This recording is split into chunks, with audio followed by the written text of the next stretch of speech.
Hey there. Thought I'd turn on my camera and ramble. I just have a lot on my mind. It's tough for me to organize all my thoughts sometimes and make everything cohesive, but just reflecting on life right now, in a pretty good place. Like, life has been so exciting and I'm moving forward into the future, but I'm also cutting out all the, pleasures that don't serve me, the things like the weed, and I had nicotine come back into my life, and I think I'm withdrawing from that still. So I'm trying to cut out all those things, and it feels weird. I feel very out of my element and kind of just psychologically unbalanced because of that. But at the same time, past couple months I've moved into my own place, and everything's like really good. Everything's like really good and exciting, and there's so much to do, and spring is about to come, and it's amazing. And also the world has been insane for the past, maybe always. So part of me is expecting that crazy nonsense is going to come that might affect me personally, that has to do with the global craziness of living in this twisted world. And I'm not really one to let it get to me. I'm not super affected, and I could get into how, yes, there's a lot of negativity and craziness that's developing in our world, but, we also see that in the media, and when we go outside, it's still a beautiful world, and there's still a lot of wonderful people that I think if we get caught up in looking outward through our news or internet or whatever, we actually don't get anywhere near the real perspective that is our personal perspective when we look into the world. So I hope people don't get lost into that, because then they lose faith and they think the world is going completely mad, and then they think it's the end of the world. And I don't buy it. I think we have this false collective belief based on what we're being shown. And I think a lot of the ill things in this world, the poor education, the lack of nutrition, the political division, the ignorance, the wars, and the environmental destruction is real and quite terrible. Although at the same time, what's funny to me is it doesn't feel like it's a genuine falling down. It's more like it's fabricated, and it doesn't feel like real. Like, I don't think it's really happening on a genuine level. I don't know how to explain that, but it feels like it's largely just fabricated through government intervention and clandestine. I'm not going to get into that, but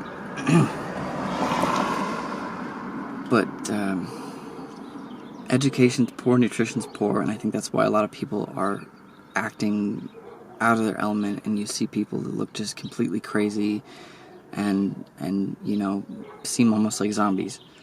And I think about how I could easily become zombified, and I have at times when I'm not getting good nutrition, when I'm uninspired, when I'm caught up in sins, I'm chasing after pleasures, or I've been there, and when I'm not having the confidence to be my fullest, most vulnerable self and shine my light and be as human as I can be.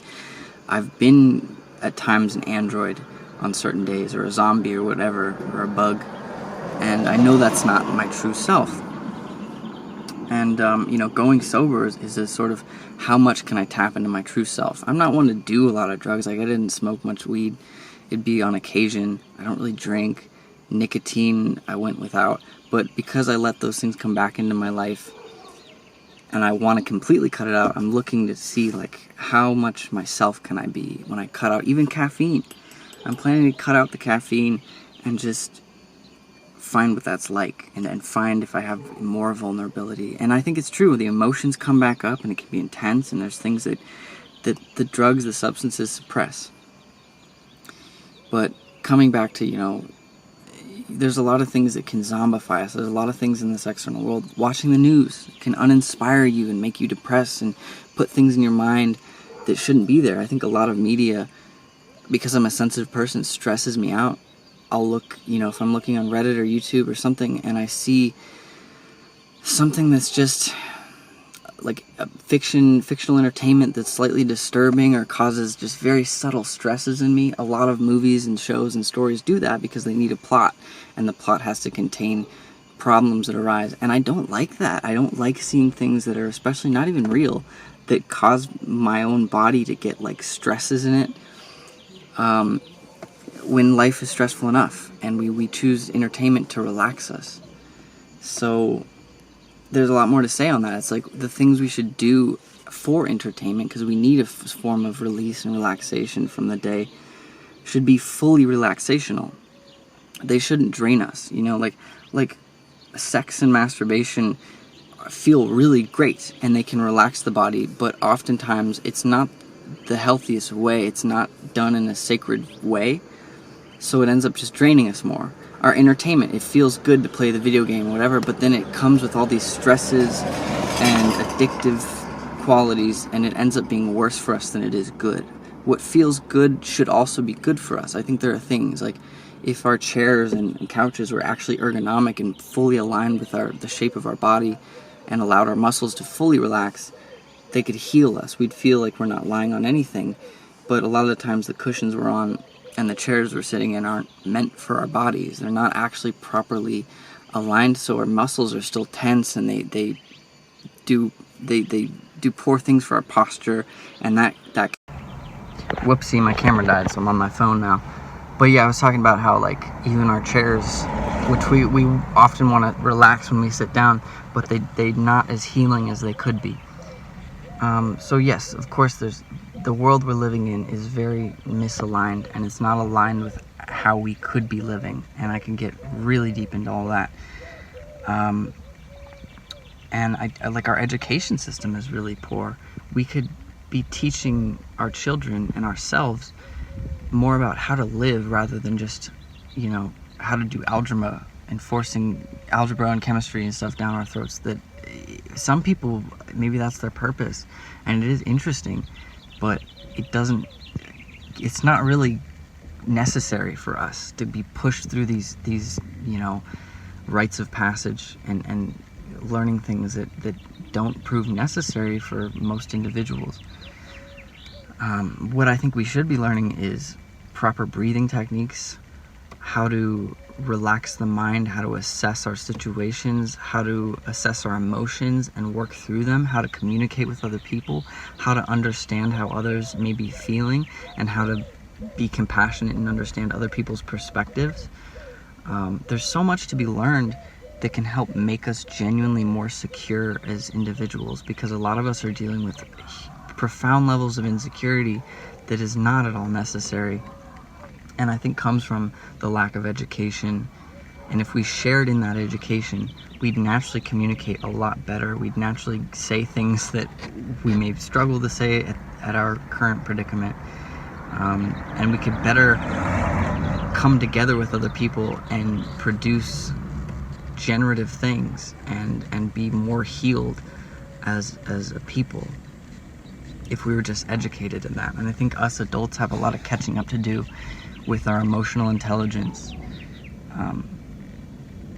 So yeah, we're in a crazy time because we have so much to assess, and I think a lot of this like craziness again comes from our lack of nutrition, because even our healthy food, we're getting so much unhealthy food shoved in our faces wherever we go, really. But even our healthy food doesn't have anywhere near the nutrition it once did, because of the soils and because of the way that we're farming and the chemicals we use. We have a lot of like denutritionalized food. So there's so many compounding factors. That's why it's hard to get my thoughts in order, because there's so much to talk about. But I know that we can build a more beautiful world, and it's in part knowing, you know, how to, it's mostly non-physical. It's how we can fully be ourselves and our most vulnerable and our most beautiful personality and the most beautiful expression of ourselves, and relate with other people and shine our light and connect with others, and how we spend time. But it's also physical. It's how we build this world architecturally. We can build a far more beautiful world, and I think the past has shown us that, and a lot of the history and the architecture of the past is fleeting, and a lot of it's lost. But we were more tapped in, I think, in certain times in the past, because look at the architecture that's being built now. in our current society. I think the style is sort of like underground military base. A lot of what we see is completely lacking in color. I worked for a hotel that used to be very colorful and fairly beautiful, but got remodeled, and the whole remodeling made everything white and gray. I think a little bit of silver and a bit of beige as to mix it up. And so much of that I see arising, this weird, like, chromy, shiny, sleek, but incredibly bleak style that's just way too prevalent. And I hope that we have a resurgence, a sort of renaissance from this, because it makes us feel like we're in a dark age. And I noticed how, like, if you paint something gray, you completely lose the vibrancy and the therapeutic effect that can come from if you just paint it more colorful color or colors. And for some reason we just don't really see that in what we're building. And I don't know, it's just an expression of where we are in the world right now. A lot of the external world is just lacking spirit and humanity, and individuals are not tapped into their own humanity, and we can't really blame them. I mean, we're in such a stressful, overworked situation, a lot of us, that we haven't had time to assess ourselves. So it's crazy. I mean, there's a lot of, like, I could say it's a lot of negative things, but I'm a very, like, I wouldn't say optimistic. I'm pretty realistic, but I know that we have so much good potential to direct ourselves in, and we need to focus in on that. So yeah, I'm almost losing my train of thought here, but I really hope that we can sort out all our issues, for the most part. And we have a lot to learn, and we're always going to be learning. And I think the fact is, the more we're in a state of learning, that's a step in the right direction. Clearing away the dross, clearing away the BS, and figuring out what it is we want and how to get there and what our purpose is. Because again, if we were taught how to live and how to connect with others and how to understand our own emotions, a lot of these issues would be alleviated. I think we'd be more tapped into our purpose as a collective, and we'd be more building a beautiful world, and we'd be utilizing our energy more. We'd be less tired. I'm really big into, like, getting nutrition and health and proper sleep, and it has a spiritual benefit. It's necessary for our spirit for us to figure that out and get the nonsense out of the way. And it's not easy. It's not an overnight process, but when we do that, I find I have more energy to just make at least my environment more beautiful and to be more fully myself. And it's also a very difficult process, because the more you try to tap into, like, a purpose and take leaps of faith, it's scary, because most people don't believe in it. Most people will think you're weird. You'll get a weird vibe from most people, so a lot of relating can feel so incredibly awkward. And I'm such a sensitive person to those things, so that stuff, like, still is really difficult to deal with. That's why I'm a hermit a lot of the time. I have good friends. I love a lot of the people that I know, but I spend a lot of time to myself, because right now in my life, I don't want to be just, looking for something that's not meant for me. I'm really trying to do a lot of soul searching. So, because a lot of times in groups of people, I haven't belonged, and I haven't felt right, and I haven't felt like it's a good use of my time. And I still need connection. That's a whole other thing, is the fact that, like, I've been maybe a bit too isolated, and no man is an island, and I have my own struggles. But I mean, also, I've just had so much I've gained and learned from being to myself and figuring out, where I really want to direct my energy and what I really want in the world. I used to be such a dreamer, almost all of my youth. I got so, like, I fell in love with music so much in certain bands and genres that I would daydream to, and I would have such a connection, and I'd feel a more beautiful world than what I saw. And I didn't have skills. I didn't know how to actually talk to girls, but I had the daydream of the ideal woman and the beautiful trip and the beautiful life. Like, I had such a vast, detailed imagination. It was so broad, but I didn't have I couldn't integrate into the real world. And I'm getting, like, really vulnerable here, but in the past, 2-4 years, just in recent times, I don't find myself listening to music and getting so melancholy and twisted. I'm just doing stuff in the real world, and I'm applying it, and I'm growing and developing and maybe catching up as an individual. And it's kind of, there's a little bit of something sad about the fact that I'm not as connected to those beauty and imagination and emotions, and I'm trying to like reconnect a bit, because I feel almost like I've been away from it too much. I've been too immersed in the left brain, logical, spiritless world or whatever. But I've been able to just get more in tune with what my purpose is and how to do things in this life. And I think we have to blend those two things. And I think most people are actually too caught up in that. They're not connected to their dreams and their visions and beauty. And that's why we're letting this world, it looks like it's getting terraformed, you know, with gray underground military base type buildings and just boredom. There's so much boredom and busyness that has no connection to our beauty, and we're too afraid to be vulnerable, you know, and really experience certain levels of joy. We're too caught up in our egos, you know. Like it's weird. It's like we're not centered. There's a lot of men who are either like super weak and in that soy boy beta male overly emotional thing, or there's those that are like too masculine and like trying too hard, and I think that's also an insecurity. And I'm not perfect. I mean, I wasn't really raised with a lot of the traits that would help me develop into a man, so I was more to that realm of the beta male, whatever, the nice guy. And but I've kind of stepped in both worlds, and I realized like the true self is a much more balanced, is not caught up on any of that. It's just, you're in alignment, you're in flow, you're in your joy, and you're a vessel for the divine in a sense. And I think we just need to get rid of all these concepts and really just tap into our alignment. And it's a very personal thing. It's a shamanic thing. We have to go through personal initiations, and it can be very scary. But that's a big part of healing the world is like, you know, if we were properly educated, communicate and all that, and how to live, we would be going through a lot more personal trials. You know, in ancient times, that was a big part of life. You have to go through personal, you have to fight your fears personally, you have to go through it alone. And there's a tremendous value in that. And it's not all of your life. I think we're meant to connect as well and work together. But some people don't know how to go it alone.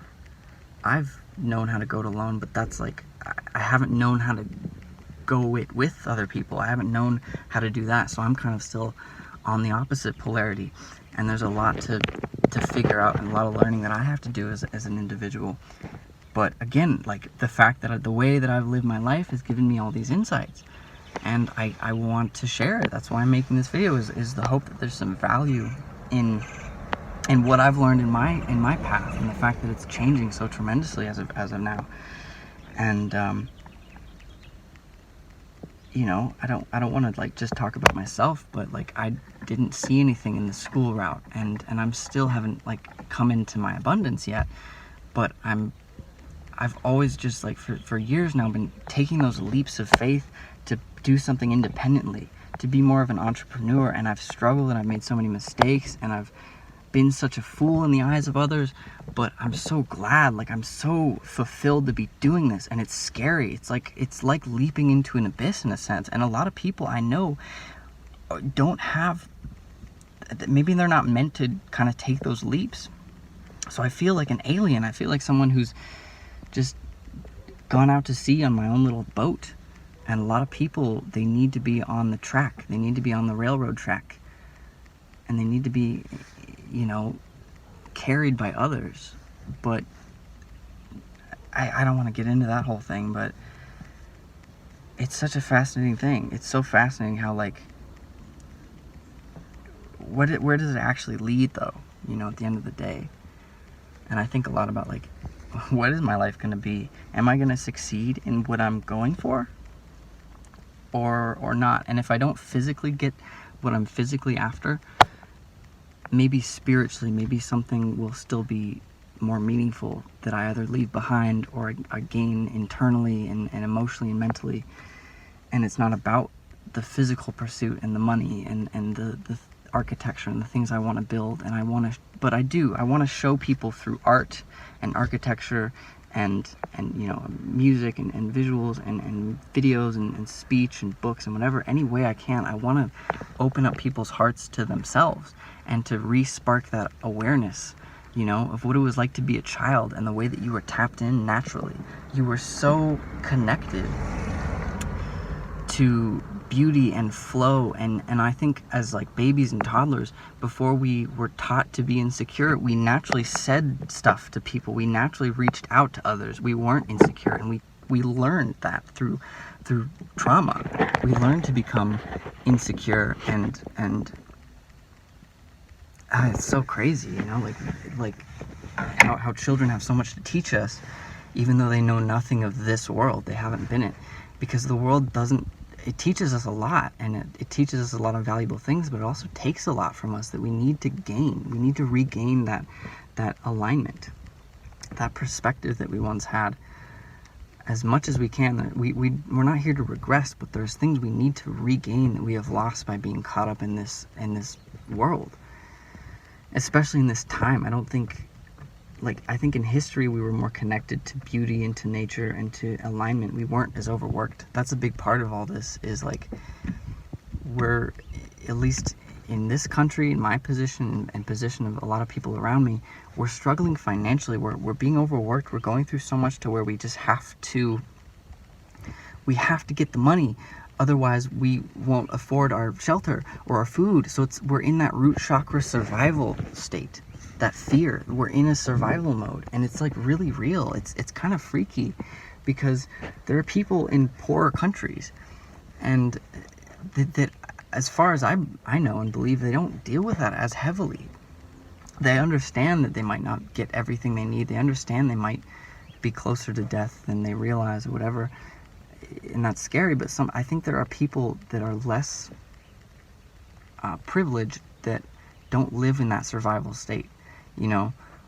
There's an old man in Africa who eats a papaya and some beans, and that's all he eats for the day, and then he sits under a tree and watches his grandchildren play in the dirt for 10 hours. There are people that are in a state of peace and well-being and balance, that are getting their needs met, that we can't even understand, because we're so stimulated and we need so much. And when I have those moments where I feel like that hypothetical man under the tree and I can zone out, if people see me zoning out, they think I'm a weirdo. They think I'm an alien. They think I'm crazy, because I'm actually in a state of peace where I can just stare into space and be grateful. And it doesn't compute with people, because it looks so weird in our environment. And it's frustrating. A lot of the things that I do that bring joy can appear weird. And that's a whole other topic in and of itself. But finding our well-being internally and building it externally is the basis of this video. And I hope that I can offer you something, and I hope that we can all offer the world and each other something, and realize this life is magical. This life is a journey. It's an emotional journey. It's a spiritual journey of growth, of facing our fears, of change, of acceptance. It's a beautiful thing, and I want it to be beautiful, and I'd love it to be a bit easier and a bit more comfortable in the right kind of ways. But I'm also been really glad to step into the magical path, because if we don't recognize that, we live in stagnation. And there are a lot of people that don't think life is magical, and they think life is just the day-to-day grind, and it's hard to wake up out of that. It's hard to walk a magical path.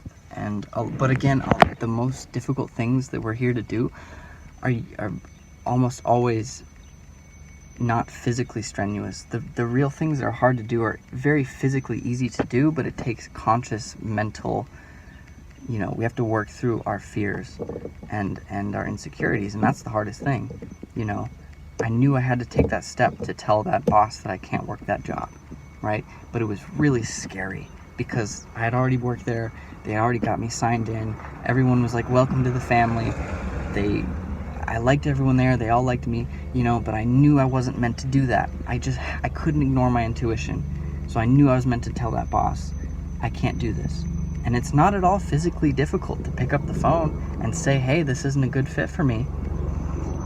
It's just facing the fears of what other people think, of how she's gonna react and how she's gonna feel. And I'm sensitive to how I make people feel, and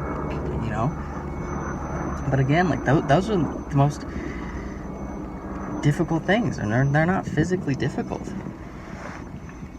And if we realize that, if we get better at just facing those mental hiccups and obstacles, we realize they're not as difficult as we make them out to be. It's like what was it Mark Twain who said, like, the most difficult things in life never actually happened or something. I can't remember the quote at all, but like, yeah, we suffer fear a lot more than we suffer life. It's weird. I'm wondering if I'm actually a little bit sick, but I have such a strong immune system right now that I'm not getting many symptoms. So it's been like psychological, or maybe it's also withdrawal, but I've just felt very weird. My head's been kind of foggy. I just felt very out of my element, like the energy isn't really flowing right in my body. But it's nice to do this. Maybe I'm being led to do stuff like this. And it's nice to ramble, I'd like to get better at like having a clear topic to talk about and be more confident, and let me tell you, I gotta teach you this, blah blah blah. But also it just feels good to ramble. And it's Tuesday, February 28th at about, I don't know what time it is, it's probably like 12 o'clock midday. And it's a nice beautiful day. I thought I had work today, but I didn't, and I found out right before I had to leave to go to work, so I'm really glad. And I have a lot to do. I get really overwhelmed with how much there is to do, and I haven't had much fun. I have fun in the drive to do these things, like, making art and other exploring business ventures and taking risks and stuff. It's exciting, but also like I haven't really had much like connection and like fun. Like I want to like maybe play a sport or something, really like physical fun.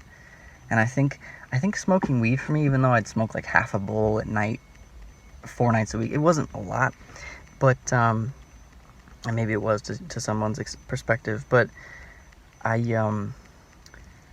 think it would give me a sense of fun that I've cut out of my life. So I might be a little bit deprived of like fun, genuine like release and fun, and maybe that's true for a lot of us right now. But that might be why I also feel weird. Like I'm trying to put so much on myself, and I'm trying to ask so much of myself.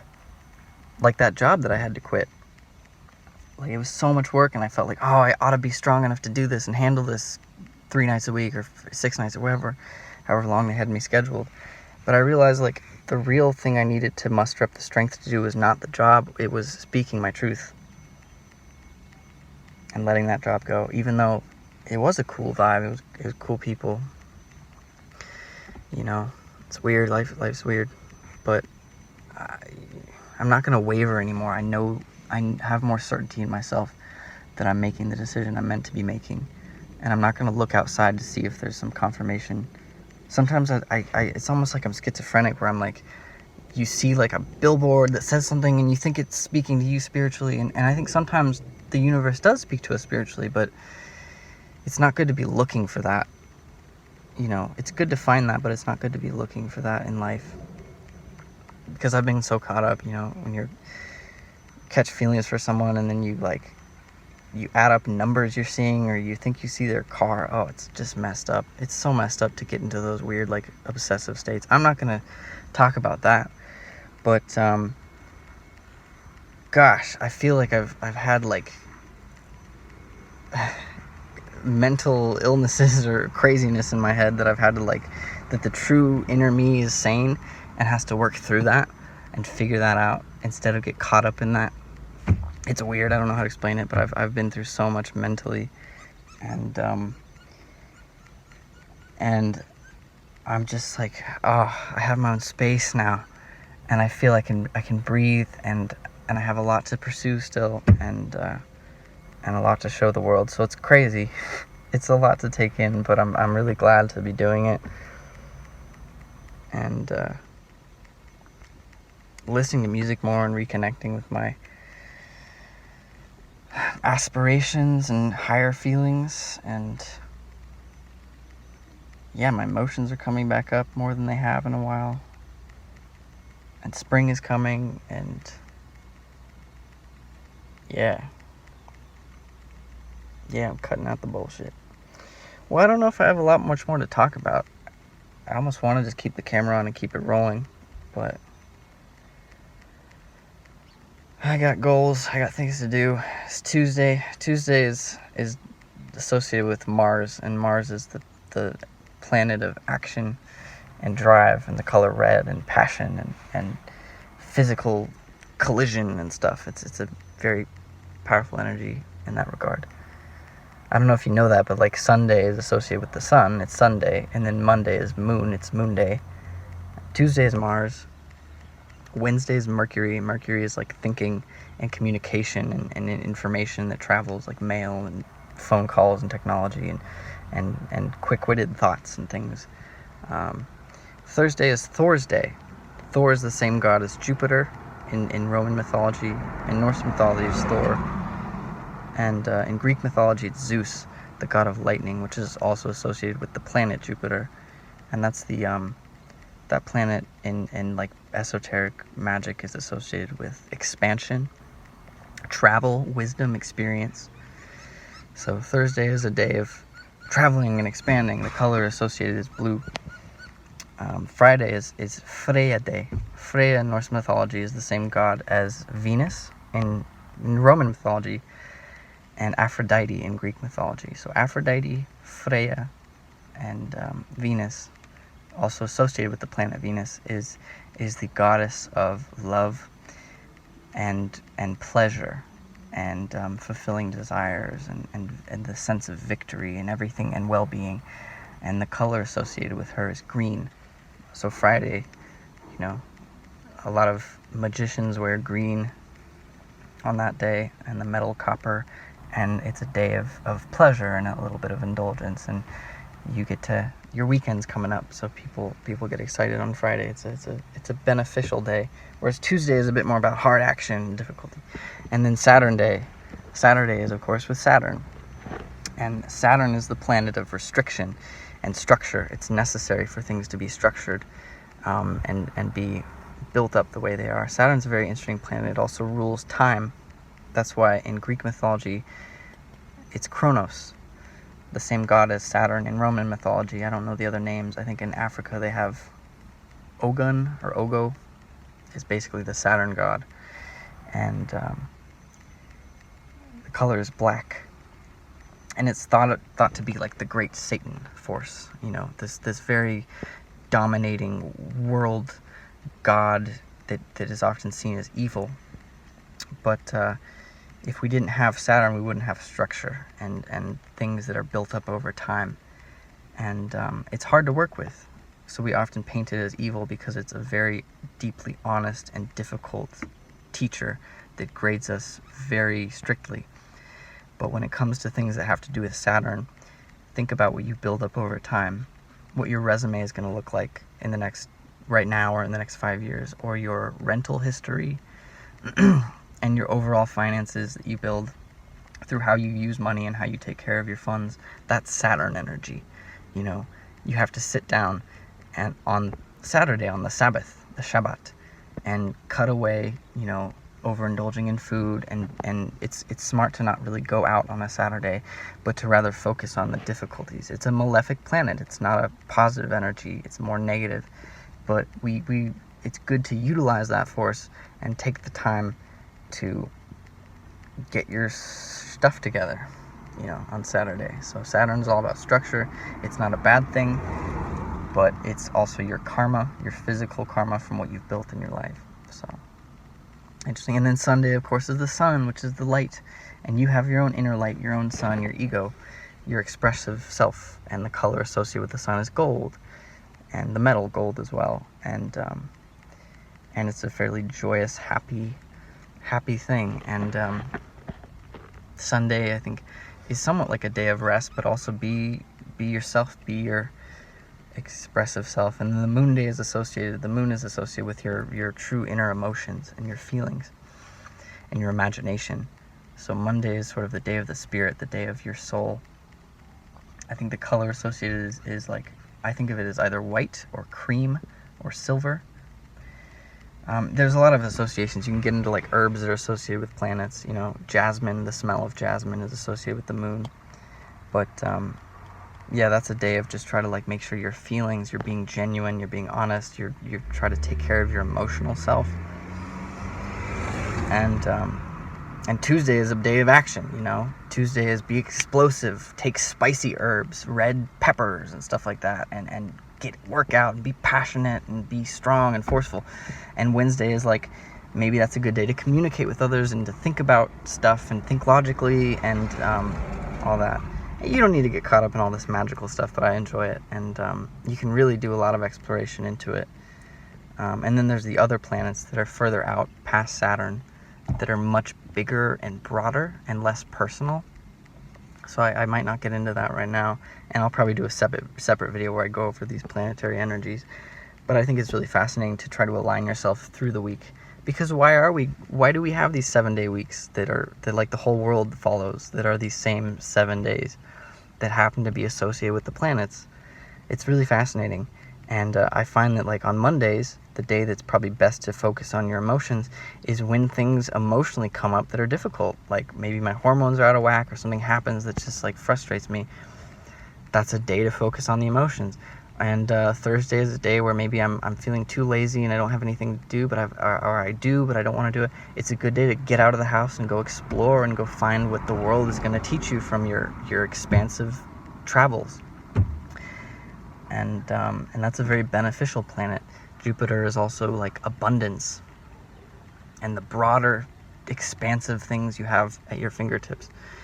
And Saturn is often like, those are the days where maybe I want to go hang out and you know, mess around and just go to the park or whatever, and that's fine. But usually Saturdays are the days where I actually would benefit from just staying inside and focusing on doing my homework per se, and going over my bills and my money and whatever. And Sunday is a day where, yeah, be yourself. Be yourself, maybe rest a bit.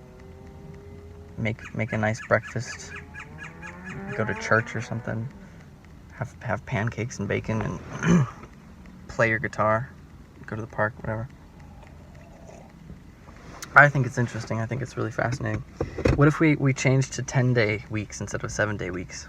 And we had Earth Day every day. Or every week we had an Earth Day where we focus on the Earth and taking care of our environment and our home. Or we had a Neptune Day, a Nep Day, we could call it. Or a Uranus Day, Uriday. Those planets are, I'm just kind of going off the cuff here, but those planets are like,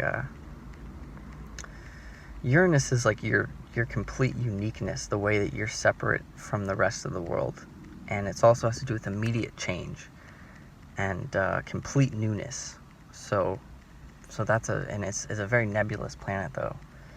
But the ways that you feel completely set apart from the rest of your group or the community or the world. And then of course your moon might react to that. You might have an emotional something to deal with regards to that. And how you present your ego, your sun is going to shine, and it's going to have a relation. All the planets relate to each other and all that. Neptune is like the greater dream, the fullness. We're in one dream that has a Saturnian structure to it, but there are infinite dreams that we can dream and imaginations that we can experience. And Neptune is sort of the realization that this is all a dream. This is all just an expression of the greater mind that we are all part of. So Neptune's interesting. And then Pluto is like this ultimate death of the ego and transformation and stuff, because we are going to die, and we are just limited beings that are going to experience that. And we also have profound changes and deaths and upheavals that happen within our lives that may have to do with Pluto. We probably shouldn't have a Pluto day every day of the week.